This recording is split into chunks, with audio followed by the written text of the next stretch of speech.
আলহামদুলিল্লাহ আমরা এই গ্লাস ব্রিজে চায়না গ্লাস ব্রিজে আছি প্রায় 1000 মিটার উপরে নিচে 1000 মিটার উপরে আমরা কেবল কারে উঠছি প্রথমে, তারপরে হাঁটছি প্রায় 1 ঘন্টা এরকম লোহার সিঁড়িতে উঠছি প্রায় 1 ঘন্টা।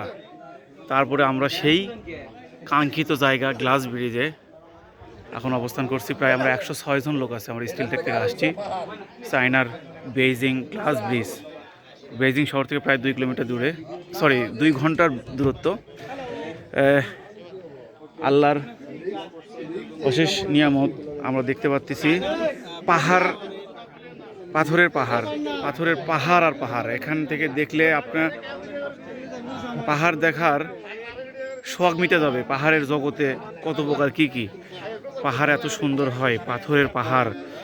এই যে এরকম আমরা গ্লাস ব্রিজে ওঠার আগে প্রায় 1 ঘন্টা আমরা লোহার সিঁড়িতে উঠছি। তার আগে আমরা এরকম কেবল কারে উঠছি। এই যে ছোট ছোট কেবল কারে, ক্যামেরা আসতে নাকি জানি না, এরকম কেবল কারে উঠছি আমরা প্রায় 10 মিনিট। তারপরে আবার 1 ঘন্টা লোহার সিঁড়িতে উঠার খুব কষ্ট, যার কারণে বারবারই ওই কথাটাই বলতেছি আমি। এখানে লোকাল চাইনিজরা খুবই কম গ্লাস ব্রিজ দেখার জন্য। শুধু এই মুহূর্তে বেশিরভাগই আমরা অল্প কিছু লোক আছে যারা চাইনিজ।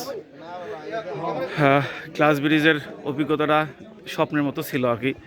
আজকে দেখতে পারে আল্লাহর কাছে লাখো শুকরিয়া যে এরকম একটা জায়গায় আমরা আজকে আসতে পারছি।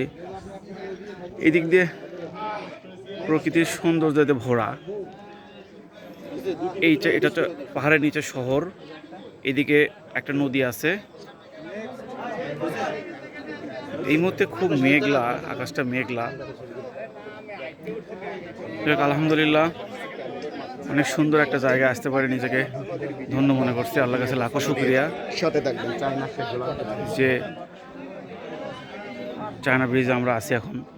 আলহামদুলিল্লাহ।